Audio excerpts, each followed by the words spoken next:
গল্প রামাই পণ্ডিতের গল্প। তোমরা গোপাল ভাঁড়ের গল্প শুনেছ? আমি বলছি রামাই পণ্ডিতের গল্প। এক রাজ্যের রাজসভা, বিদেশি 3 জন পণ্ডিত এসেছেন। এ রাজ্যের পণ্ডিতদের তর্ক যুদ্ধে হারাবেন। তারা পণ্ডিতদের দিগ্বিজয় করতে বেরিয়েছেন। তারা বললেন, রাজাকে, মহারাজা, আপনার রাজ্যের পণ্ডিতদের সভায় ডাকুন।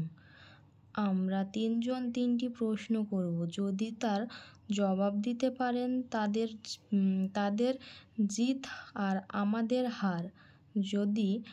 যদি জবাব দিতে না পারেন তাহলে আপনার রাজ্যের পরাজয়।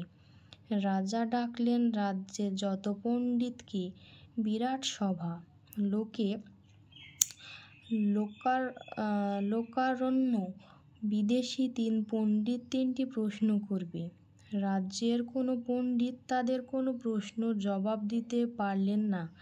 সভা পণ্ডিত থেকে টোবেল পণ্ডিত পর্যন্ত সকলের মাথা হেঁট। রাজা বললেন, তাই তো মন্ত্রী, আমার রাজ্যের এমন পণ্ডিত কি কেউ নেই যে এই 3টি প্রশ্নের জবাব দিতে পারে? মাথা দুলিয়ে মন্ত্রী বললেন, আর তো বাকি শুধু রামাই পণ্ডিত। তাকে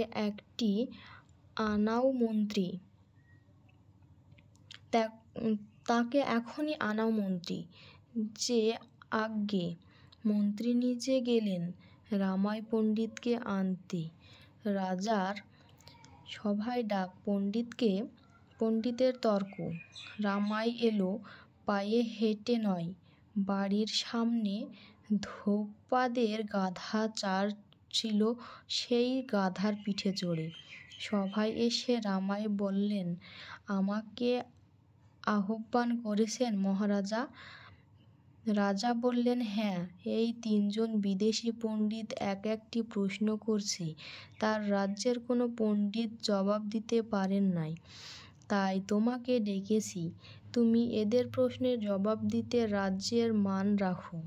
রামাই বললে, বেশ। বিদেশি পণ্ডিতদের দিকে চেয়ে বললেন, শুনি আপনাদের প্রশ্ন। প্রথম পণ্ডিত বললেন, পৃথিবীর মধ্যিখানে কোথায়? প্রশ্ন শুনে রামাই চোখ বুজে খানিকটা বিড়বিড় করে কি বলল। তারপর এক টুকরো কাঠ কয়লা হাতে নিয়ে এগিয়ে গিয়ে উঠোনের এক জায়গায় একটি দাগ কেটে পা দিলে, এইখানে। প্রথম পণ্ডিত বললেন, প্রমাণ? রামাই পণ্ডিত বললেন, মাপকাঠি দিয়ে মাপ করলে বুঝতে পারবেন। কথা শুনে প্রথম পণ্ডিত চুপ। দ্বিতীয় পণ্ডিত বললেন, আমার প্রশ্ন, আকাশে কটা নক্ষত্র আছে? রামাই আবার চোখ বুজল। তারপর উঠে গিয়ে গাধার পিঠে হাত বুলিয়ে বললে, আমার এই গাধার পিঠে যত লোম আছে তত তার একটি কম বা বেশি নয়। দ্বিতীয় পণ্ডিত বললেন, প্রমাণ? রামাই বললেন, গুনে দেখুন গাধার পিঠে লোম। এখন আপনাদের তৃতীয় প্রশ্ন। তখন তৃতীয় পণ্ডিত বললেন, আমার প্রশ্ন, আমাদের 3 পণ্ডিতের টিকিতে কত চুল আছে? প্রশ্ন শুনে চোখ বুজে রামাই বললেন, আমার ওই গাধার লেজে যত চুল আছে ঠিক তত। প্রমাণ? রামাই বললে, গুনে দেখুন। নির্ভুল আমার জবাব। 3 পণ্ডিত মাথা হেঁট করলেন। সভায় জয়ধ্বনি।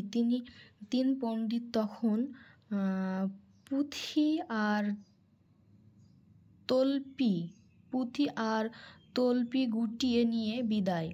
রাজা নিজে রামাইকে আসনে বসিয়ে বললেন, রাজ্যের মান রেখেছ রামাই। আজ থেকে তুমি আমার সভার সভার সভাসদ হবে, মাসে মাসে মাইনে পাবে 100 মোহর।